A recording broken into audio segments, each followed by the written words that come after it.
राष्ट्रपती पदाच्या निवडणुकीसाठी आजपासून अर्ज भरण्याची प्रक्रिया सुरू होती। येत्या 17 जुलै रोजी राष्ट्रपती पदासाठी निवडणूक होणार आहे। आज याच निमित्तानं विरोधी पक्षांच्या नेत्यांची दिल्लीमध्ये बैठक होत आहे।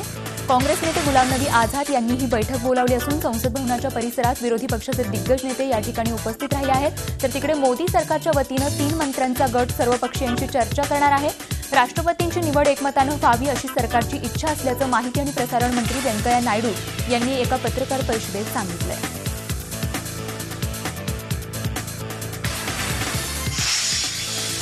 जम्मू काश्मीरमध्ये मंगळवारी दिवसभरात 6 ठिकाणी दहशतवादी हल्ले झाले। यात 4 ठिकाणी ग्रेनेड हल्ले करण्यात आले, तर एका ठिकाणी निवृत्त न्यायाधीशांच्या सुरक्षा रक्षकांकडून शस्त्र हिसकावण्यात आलं। तर पाजलपोरा इथे राष्ट्रीय रायफल्सच्या कॅम्पवर गोळीबार करण्यात आला। पुलवामा जिल्ह्यात त्राल इथल्या सीआरपीएफच्या कॅम्पवर पहिला हल्ला करण्यात आला। या हल्ल्यात 9 सैनिक जखमी झालेत। दुसरा हल्ला पुलवामातील पडगामपोरा इथे झाला। या हल्ल्यात कोणीही जखमी झालेलं नाही। तर तिसरा हल्ला हा पुलवामातील पोलीस ठाण्यावर झाला। पुलवामा व्यतिरिक्त एक हल्ला हा पहलगाममधील सरना इथे झाला। अनंतनाग जिल्ह्यात हायकोर्टाच्या निवृत्त न्यायाधीशांवरही हल्ला झाला। यामध्ये न्यायाधीशांच्या 2 सुरक्षा रक्षकांकडील शस्त्रही अतिरेकांनी हिसकावून घेतली। या घटनानंतर संपूर्ण जम्मू काश्मीरमध्ये सध्या रेड अलर्ट जारी करण्यात आला आहे।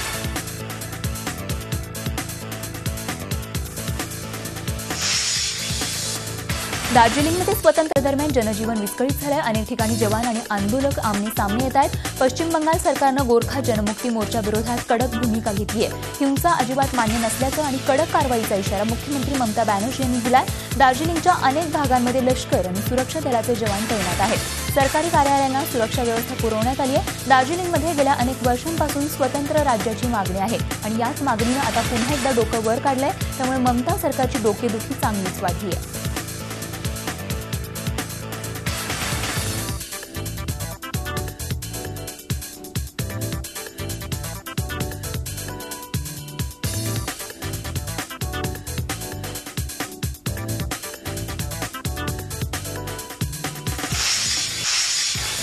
कर्जमाफी विषयावर निर्णय घेताना सर्वपक्षीय सहकार्य असावं, यासाठी कर्जमाफीसाठी नेमलेल्या मंत्रिगटाचे अध्यक्ष चंद्रकांत पाटील यांनी राजकीय नेत्यांच्या भेटीगाठी घ्यायला सुरुवात केली आहे। याचाच एक भाग म्हणून चंद्रकांत पाटील आज संध्याकाळी मातोश्रीवर शिवसेना पक्षप्रमुख उद्धव ठाकरे यांची भेट घेणार आहेत। कर्जमाफी कशी असावी, निकष काय असावेत यावर ते चर्चा करणार आहेत। याआधी चंद्रकांत पाटील यांनी काँग्रेस प्रदेशाध्यक्ष अशोक चव्हाण, राष्ट्रवादी काँग्रेसचे अध्यक्ष शरद पवार यांची भेट घेत कर्जमाफी विषयावर चर्चा केली होती।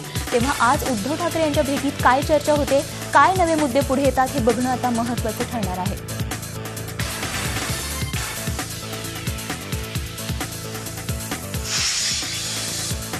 शिवसेना पक्षप्रमुख उद्धव ठाकरे यांनी कर्जमाफीच्या मुद्द्यावरून पुन्हा एकदा भाजप सरकारला कानपिचक्या दिल्या आहेत। कर्जमाफीची घोषणा करणाऱ्या सरकारनं आपल्या हमीला जागावं, या मुद्द्यावरून पुन्हा लढण्याची वेळ शिवसेनेवर आणू नका। तशी वेळ आलीच तर शिवसेना सत्तेची पर्वा करणार नाही असा इशारा उद्धव ठाकरेंनी दिलाय। शेतकरी आंदोलन आणि संपाची ज्या पुणतांब्यातून सुरुवात झाली होती त्या पुणतांब्यातले शेतकरी मंगळवारी मातोश्रीवर जाऊन उद्धव ठाकरेंना भेटले, त्यावेळी ते बोलत होते। सरकार आपल्या दिलेल्या शब्दाला जागेल अशी आशा आहे, कारण आतापर्यंतच्या सरकारवरती म्हणजे महाराष्ट्रातली परिस्थिती अशी आहे की शेतकऱ्याला हमी भाव नाही आणि सरकारच्या हमीला भाव नाही आहे। म्हणजे सरकारने जर काही एखादी हमी घेतली तर त्याला भाव नाही आहे, कारण की हमी पूर्णत्वाला येत नाही। पण हे सरकार त्या हमीला जागेल हे काम शिवसेना करून घेईल।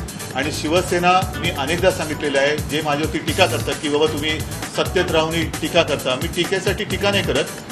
ज्या वेळेला मी एखाद्या प्रश्नासाठी जनतेसोबत उभा राहतो तेव्हा त्या जनतेच्या न्याय हक्कासाठी म्हणून मी लढतो आणि याही पुढे लढण्याची वेळ येऊ नये।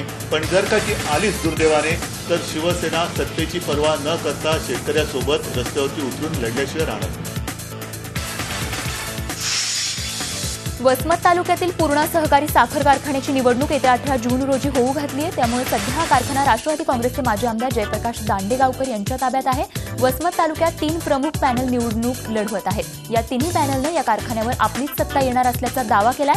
त्यानिमित्त माजी आमदार जयप्रकाश दांडेगावकर यांच्या नेतृत्वात लढवत असलेल्या शेतकरी विकास पॅनलच्या प्रचाराचा नारळ अजित पवारांच्या हस्ते फोडण्यात आला। यावेळी राष्ट्रवादी काँग्रेसचे प्रदेशाध्यक्ष सुनील तटकरे, विधान परिषद विरोधी पक्षनेते धनंजय मुंडे, राष्ट्रवादी काँग्रेसच्या नेत्या चित्रा वाघ यांच्यासह परभणी आणि हिंगोली जिल्ह्यातील आणि माजी आमदार उपस्थित होते। दांडेगावकर यांच्या हातात पुन्हा सत्तेच्या चाव्या द्या असं आवाहन करत अजित पवारांनी मुंडेंनी भाजप सरकारवर तोंडसूक घेतलं. तर 3 वर्षातच कारखान्याला मोठं टाळं लागल्याचं सांगत धनंजय मुंडेंनी पंकजा मुंडेंवर बोचरी टीका केली. धनगर समाजाला सांगितलं आरक्षण देतो, मुस्लिम समाजाला, मराठा समाजाला काय नाही, सगळं फसवून फूट पाडायची. काही आपल्या सरकारच्या विरोधामध्ये सुरू झालं की त्याच्यात फूट कशी पडेल ते बघायचं. या पद्धतीने आता देखील आपले शेतकरी एवढी एका झाले घाबरून फूट पाडायचा प्रयत्न केला. शेतकरी म्हणला जे चर्चेला गेले ते नाहीत आमचे, ते बाजूला करा. आमचा संप मिटला तर शेवट टाळ्यावर आले आणि म्हटले चला चला आम्ही आता कर्ज माफी देतो.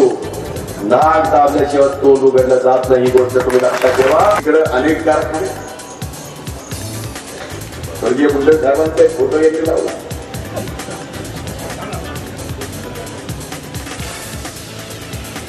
ते कारखाना आमचा वैद्यना, त्याचं नाव आशिया खंडात होतं.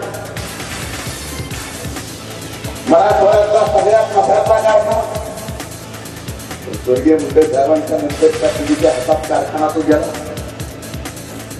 तुमचं 350 कोटीचं असेल आहे, आमच्या वैद्यनाथाचं 400 कोटीचं कर्ज आहे. 3 वर्ष झालं एवढं मोठं कुलूप आहे.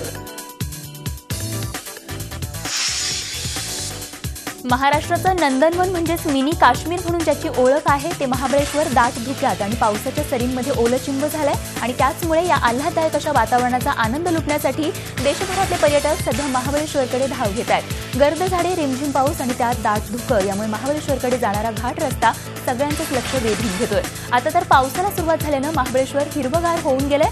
घाटातील दाट धुक्यामुळे गाडीचे दिवे चालूच ठेवून महाबळेश्वरमध्ये यावं लागत आहे. महाबळेश्वरला आल्यानंतर पावसात भिजत कणीस खाण्याची मजा काही औरच असते. सगळ्यात जास्त पर्यटक या भागातील या स्वीटकॉर्नवर ताव मारताना दिसत आहेत. एकूणच महाबळेश्वरमधील पर्यटनाचा खरा आनंद घ्यायचा असेल तर पावसाळ्याच्या सुरुवातीला एकदा तरी महाबळेश्वरला भेट द्यायलाच हवी. इथलं वातावरण तर नेहमीच चांगलं असतं. पावसाळ्यात तर धुक्यामुळे, पावसामुळे जास्त एन्जॉय होतं. त्याच्यामुळे आम्ही विथ फॅमिली येतो, बोटिंग करतो, खातो पितो, मस्त मजा करतो. खूप मजा आली आणि इथलं वातावरण पण खूप मस्त आहे.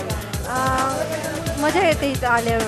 पावसाचा धंदा चांगला असतो आमचा आणि याच्यामध्ये उपासाचे दिवस बी चालू आहे, तर त्याच्यात आम्ही रोजामध्ये बोटी चालवतो. असे सगळे बोटमध्ये सगळे रोजदार असतात. अजून खूप छान क्लायमेट असतं महाबळेश्वरचं. पावसात एक कस्टमर जास्त होऊन आनंद घेतं. राज्याच्या अनेक भागात मान्सून दाखल झालाय, पण अजून तो विदर्भात दाखल झालेला नाहीये. या आठवड्यात मान्सून विदर्भात दाखल होण्याचा अंदाज आहे. अर्थात पावसाळी वातावरण विदर्भात आहे, त्यामुळे तापमानात गेल्या महिन्याच्या तुलनेत घट आहे. मात्र ढगाळ हवामानामुळे आर्द्रता वाढली आहे. त्यामुळे शेतकरी असो की शहरातला सामान्य नागरिक सर्वच जण सध्या मान्सूनच्या आगमनाकडे डोळे लावून बसलेत. बंगालचा उपसागर आणि अरबी समुद्रात बदललेल्या वातावरणाचा परिणाम म्हणून मान्सूनला उशीर झाल्याचं सांगितलं जात आहे. मान्सून पूर्व पावसाने विदर्भाच्या सर्वच जिल्ह्यात हजेरी लावली आहे. येत्या 15 ते 16 जूनला मान्सून विदर्भात दाखल होण्याचा अंदाज वर्तवण्यात येतोय.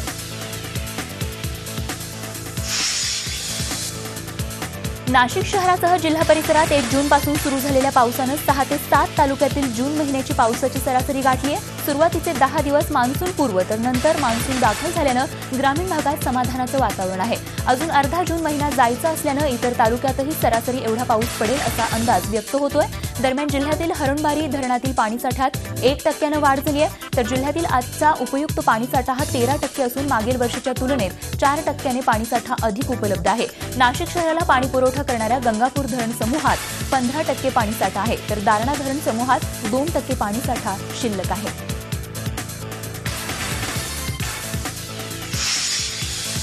मुंबईमध्ये सोमवारी रात्री कोसळलेल्या पहिल्याच पावसात 41 ठिकाणी पाणी साचलं. मुंबईत तुंबणार नसल्याचा दावा करणारे प्रशासन आणि सत्ताधारीच याला जबाबदार असल्याची टीका काँग्रेसनं केली आहे. पावसाळ्यापूर्वी नालेसफाई व्यवस्थित होत नसल्याचं निदर्शनास आणूनही सत्ताधारी शिवसेना प्रशासनाला पाठीशी घालते आणि यामुळे पहिल्या पावसाळ्यात मुंबईत तुंबल्याचे दिसून आल्यानं काँग्रेसचं म्हटलंय.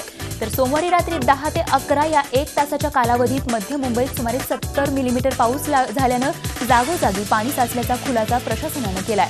हिंदमाता, दादर, किंग्ज सर्कल, माटुंगा या परिसरात पाण्याचा निचरा होत नव्हता. तसंच सोमवारच्या पावसात मुंबईत विविध ठिकाणी 96 झाडं पडली. मान्सूनच्या सुरुवातीलाच पाणी साचण्याच्या घटनेमुळे विरोधकांच्या हातात आता टीका करण्यासाठी आयतं कोलीत मिळालंय.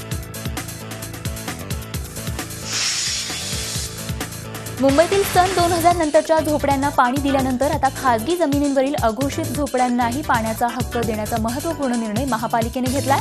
महापौर विश्वनाथ महाडेश्वर यांच्या अध्यक्षतेखाली झालेल्या बैठकीत याबाबत निर्णय घेण्यात आल्यानंतर हा प्रस्ताव स्थायी समितीच्या मंजुरीसाठी मांडण्यात आला. या निर्णयामुळे सुमारे 2 लाखांहून अधिक झोपडीधारकांना दिलासा मिळणार आहे.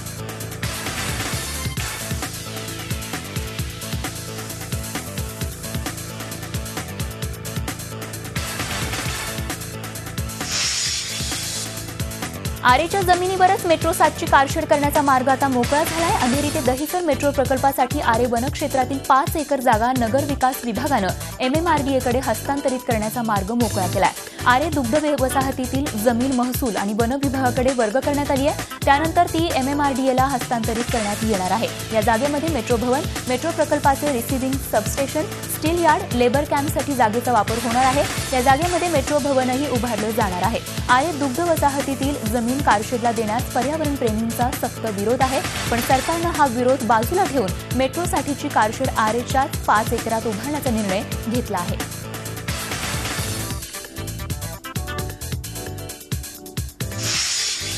मुंबईतील गोरेगाव इथल्या आरे कॉलनी परिसरात बिबट्यानं हल्ला केल्याच्या घटना वाढत चालल्या आहेत. पश्चिम द्रुतगती मार्गालगत असलेल्या पशुवैद्यकीय चिकित्सालय या ठिकाणी असलेल्या मुलींच्या वसतिगृहात भक्ष्य पकडण्यासाठी आलेल्या बिबट्यानं एका कुत्र्यावर हल्ला केला.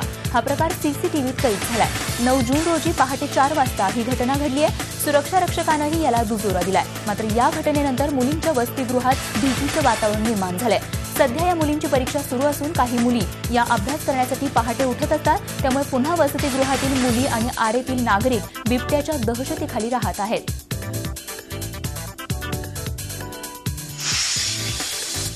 कोल्हापूर जिल्ह्यातल्या उदंगाव इथे असणाऱ्या जिल्हा परिषदेच्या देसाई विद्या मंदिर मराठी शाळेची इमारत कोसळली आहे. ही इमारत रात्रीच्या वेळी कोसळल्यानं सुदैवानं यात कोणतीही जीवितहानी झालेली नाही. अतिशय जीर्ण झालेल्या या इमारतीमध्ये विद्यार्थी शिकत होते. या शाळेला 100 वर्ष पूर्ण झाली असून मध्यंतरी शाळेची डागडुजीही करण्यात आली होती. तरी देखील ही इमारत कधी कोसळेल याची शाश्वती नव्हती. असं असतानाही इथेच शाळा भरवण्यात येत होती. दरम्यान प्रशासनाच्या अधिकाऱ्यांनी पडझड झालेल्या या शाळेची पाहणी केली असून इथे शाळा न भरवण्याचे आदेश दिले आहेत.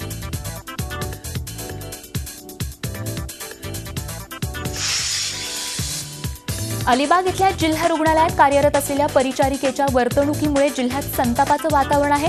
ICUमध्ये दाखल केलेल्या बाळाला चक्क बाखोटीला धरून रुग्णालयातील नर्स मोबाईलवर खेळत होती. या रुग्णालयात दीपाली दांडेकर ही गरोदर महिला 1 जून रोजी बाळंतपणासाठी दाखल झाली.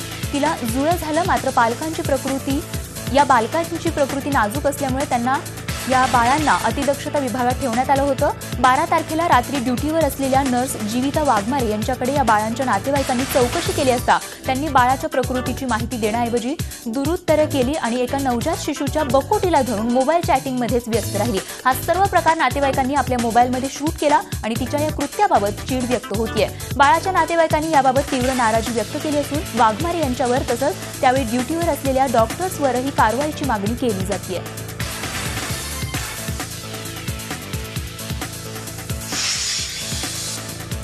गोव्यात रविवारी झालेल्या 186 पंचायतींच्या निवडणुकीत सत्ताधारी भाजप आघाडीने अनेक ठिकाणी वर्चस्व मिळवलंय. तर विरोधी पक्ष असलेल्या काँग्रेस पक्षानं आपापले समर्थक निवडून आल्याचा दावा केलाय. मुख्यमंत्री मनोहर पर्रिकर यांनी सायंकाळी भाजप समर्थक विजयी पंच सदस्यांची भेट घेऊन गावाच्या विकासासाठी योगदान देण्याचं आवाहन केलंय. या निवडणुका राजकीय पक्ष विरहित असल्यानं आणि एकाच प्रभागात अनेक समर्थक उभे राहिल्यानं नेते मंडळी या निवडणुकीपासून दूर होते. त्यामुळे निवडणुकीला हवा तेवढा रंग आला नाही.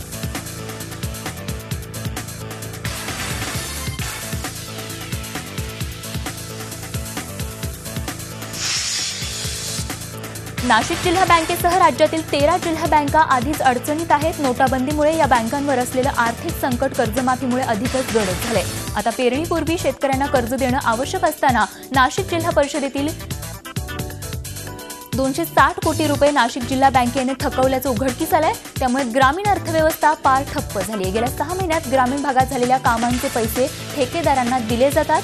जिल्हा परिषद ही कामं विविध टेंडर काढून करून घेते, मात्र कामं होऊन देण्यात आलेली देयके ठेकेदारांना मिळत नसल्याची बाब लक्षात आल्यानं जिल्हा परिषदेचे सर्वच विभाग अडचणीत आले.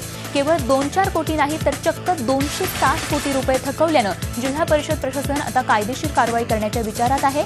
यापूर्वी महाराष्ट्र वीज मंडळानं या बँकेच्या अध्यक्षावर आणि संचालक मंडळावर गुन्हा दाखल केलाय. शेतकऱ्यांचं वैयक्तिक खात्यातून पैसे मिळत नसल्यानं शेतकरी कुटुंब हवाल दिले आहेत. शिक्षकांचे पगार गेल्या 3 महिन्यांपासून थकवल्याने शिक्षकही या बँकेच्या दारात उभे आहेत.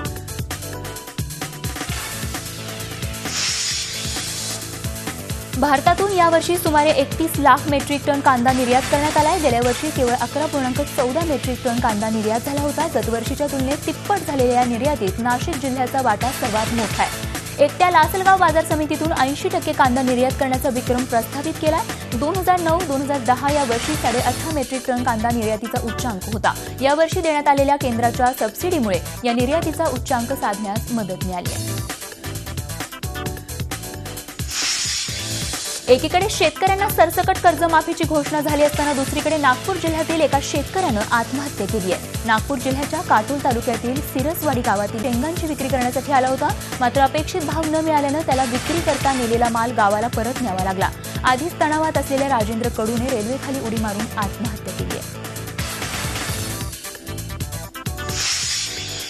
मीरा रोडमध्ये एका सट्टेबाजानं आत्महत्या केली आहे. दयालचंद असं या सट्टेबाजाचं नाव असून त्याने हॉटेलमध्ये पंख्याला गळफास घेऊन आत्महत्या केली आहे. आत्महत्येपूर्वी त्यानं एक सुसाईड नोटही लिहून ठेवली होती. आपल्यावर करोडो रुपयांचं कर्ज असल्यामुळे आपण आत्महत्या करत असल्याचं त्याने या सुसाईड नोटमध्ये नमूद केलंय.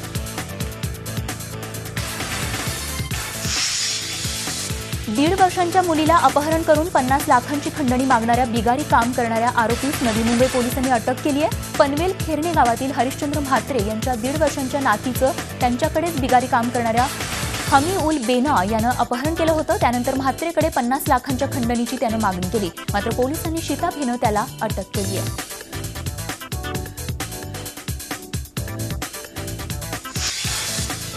आजपासून आयसीसी चॅम्पियन्स ट्रॉफीच्या उपांत्य फेरीच्या लढती होणार आहेत. यातील पहिली लढत आज यजमान इंग्लंड आणि पाकिस्तान यांच्यात कार्डिफमध्ये, तर उद्या भारत आणि बांगलादेश यांच्यात बर्मिंगहॅमच्या मैदानात उपांत्य सामना रंगणार आहेत.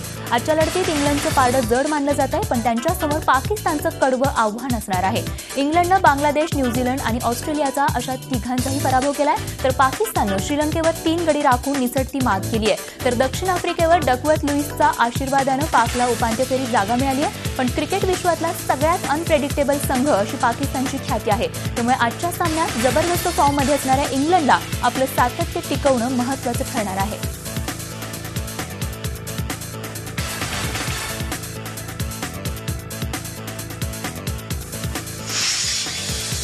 भारतीय क्रिकेट टीमचा कॅप्टन विराट कोहली सध्या अभिनेत्री अनुष्का शर्मावर अक्षरशः फिदा झालाय. अनुष्का हीच आपल्यासाठी आतापर्यंतची दी मोस्ट लकी चार्म असल्याचं भारतीय क्रिकेट टीमचा हा लकी चार्म म्हणत आहे.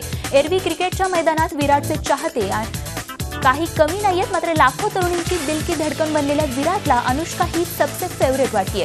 दोघांचं ट्युनिंगही सध्या एकदम जमून आलेलं दिसतंय. पार्टी कोणतीही असो, विराट आणि अनुष्का एकत्र झळकलेच म्हणून समजा. आपल्या आतापर्यंतच्या कारकिर्दीत जे काही चांगले क्षण आले ते केवळ आणि केवळ अनुष्कामुळेच आले असं सांगताना या पठ्ठ्याला अनुष्काचं कौतुक करताना जणू अक्षरशः शब्दच कमी पडत होते. अबका या सिनेमाद्वारे सुनील शेट्टीसह बॉलिवूडमध्ये नावाजलेल्या नवाजुद्दीन सिद्दीकी आणि बाहुबली सिनेमामुळे चर्चेत आलेली तमन्ना भाटिया हे तीनही स्टार्स मराठी सिनेमात झळकणार आहेत. सुनील शेट्टी आणि अमृता फडणवीस यांच्या उपस्थितीत नुकताच या सिनेमाचा मुहूर्त करण्यात आला. रामकुमार शेडगे या सिनेमाचं दिग्दर्शन करणार आहेत. आणखीन एक दिग्दर्शक आता आपली अभिनयाची इनिंग सुरू करतोय. दुनियादारी, प्यारवाली लव्ह स्टोरी, गुरु अशा सिनेमांचा दिग्दर्शक संजय जाधव आता पडद्यावर अभिनय करताना दिसणार आहे. हॉस्टेल डेज या आगामी सिनेमात संजय एका वेगळ्याच भूमिकेत प्रेक्षकांना पाहायला मिळणार आहे. सिनेमाचं शूटिंग नुकतंच पूर्ण झालंय. पडद्यावरची आपली भूमिका कशी झाली आहे याबाबत प्रेक्षकांचा प्रतिसाद कसा असेल याचीच आता उत्सुकता विशेषतः संजय जाधवच्या मित्रांना लागली आहे. झी 24 तास रहा एक पाऊल पुढे.